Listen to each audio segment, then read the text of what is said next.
Manchester United are looking very, very good right now. Oh, say that again, Shaq?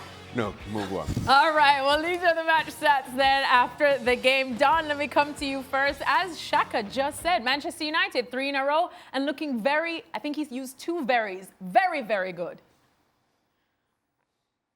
Whisper it, Alexis, but United are back. United are back. They were amazing. Oh, boy. Are you not entertained? No, they were amazing. exactly. Amazing. 3 wins on the spin. The 3 wins on the spin. The boy in Insta is 2 wins away from getting his haircut. Finally. What a turnaround. You've tried Van Gaal, you've tried Amorim, you've tried Jose, you've tried all these winners. Michael Carrick's been in charge about 14, 15 days and he's put the spirit back into Man United. He's putting players in the right positions. They're playing with quality. They're playing with excitement. I thought Fulham, to be fair, them were pretty good second half, but Ahmad was amazing today. I thought Kobbie Mainoo in the middle of the park, excellent. Bruno, excellent. They're a forward-thinking team all of a sudden. They're not just slow and pedestrian. Casemiro, superb. I think the job that he's done in the short term, Michael Carrick, has been outstanding. Stevie, I think you're going to give me you're going to bring me back down to earth slightly now, because as Don said amazing, you said not amazing. No, not yet. I think there's absolutely no question that Michael Carrick, in the 14 days that he's been there, has absolutely worked a miracle. I mean, the difference in this side to when Amorim was in charge. What's been the biggest difference to you? Well, there's a freedom about the way they play the game. I mean, going forward, I mean, I agree with Don. I mean, Ahmad gave Robinson heart attacks today. I mean, every time he ran at him, he looked as though he was going to just take the mickey at him. And Cunha with a fantastic goal. And Buena's a danger. He finds space when they're on the counter-attack. And we know how good Bruno Fernandes is. So, listen, going forward, they're like a breath of fresh air going forward. However, they've still got problems through the middle. You know, teams can get at that back 4 too easily still. And unfortunately, as good as Harry Maguire was against City and Arsenal, when there's any space around Harry, he doesn't have the legs to get close to anybody. And you saw how late he was with the penalty. You know, people talking about Harry Maguire should go to the World Cup. I mean, calm down. You know, Harry's okay when there's a good shape and it's all nice and tight and there's not a lot of space. But when the rest of his teammates are going forward, and the way that they're going forward under Carrick means that Harry Maguire is going to be under a lot of pressure, because when they do turn the ball over, and Fulham got at them quite a lot today. I think particularly in the first half they were wasteful with the opportunities they had in the attacking third.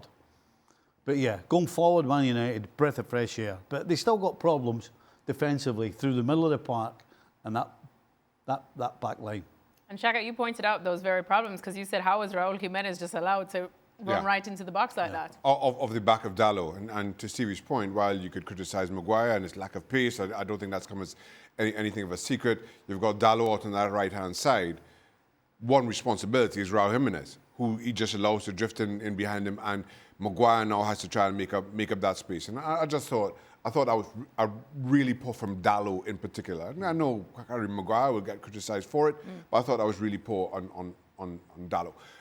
For me, I thought Fulham were much better in the second half. I thought they sat deep and allowed Manchester United possession and position in the first half. And as the game started to run away from them, now in the second half, they've got to start to press a little bit higher up, put Manchester United under a bit more pressure, and we're rewarded for it. And lucky not to be coming away from Old Trafford with at least a point, but for that Sesko finish. But even to that point, and I mentioned it during the highlights, Sesko hits the crossbar with his first touch. I think that would have made it 3-0, and certainly the game would have been over. So to Fulham's credit, they dragged themselves back into this game.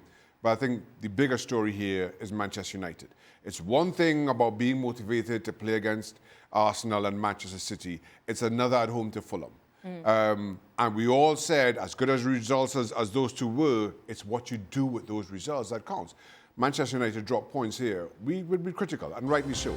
And I thought they finished to this after Fulham come back, kind of speaks to some of the freedom, but also some of the energy that this Manchester United have found under Michael Carrick. Can I apologise to the goalies union, Shaka? Oh, we welcome that, Stephen. Because I criticised a couple of weeks ago. I said I'm not sure about this goalkeeper. Lamans. Lamans. No, he's been good.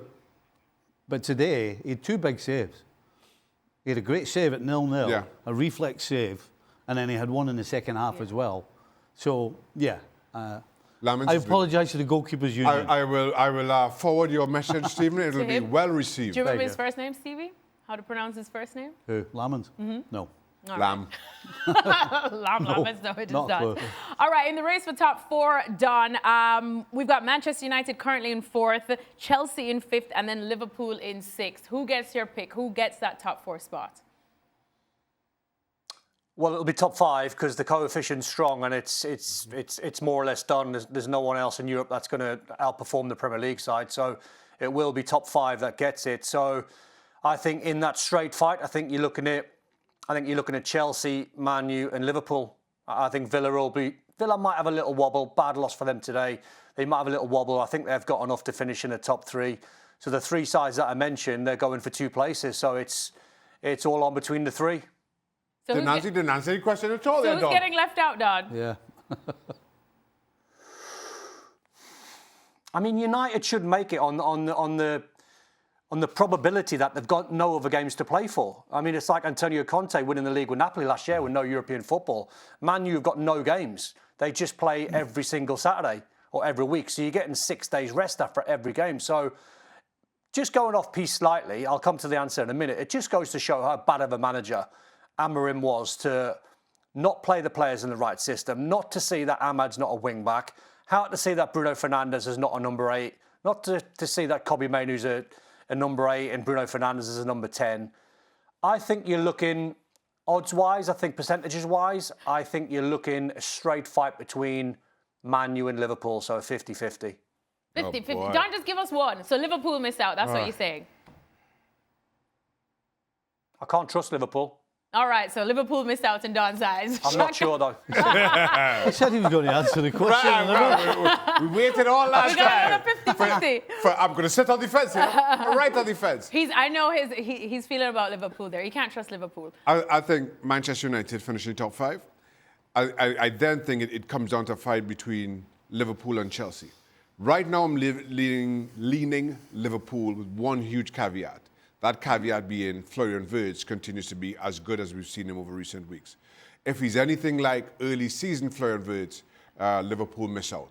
If Florian Wirtz continues to be as good as we've seen him over 2026, I think Liverpool sneak in.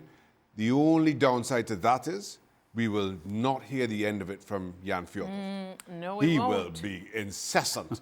That's the biggest downside. I told you so's. But Florian Wirtz has made Liverpool tick over recent weeks. He continues that. I think Liverpool sneaking in 5th. I think Jurgen Klinsmann will Has also Shaka get on our actually case. answered the question there, Alexis? He Yes. did. Has He he feels answered the Liverpool question will there, miss Shaka? out. No, I said Liverpool that what will. you said, Chuck? Liverpool will get to the top 5 And- as long as Florian Wirtz continues being as good as he is. So Chelsea miss out for you. Chelsea miss out. There we go. Stevie. I'm going with Chelsea as well. Okay. Yeah, I think Man U, the fact that they've got 1 game a week is absolutely huge. So I think they'll make it. And, right now it's tough to choose between Liverpool and Chelsea.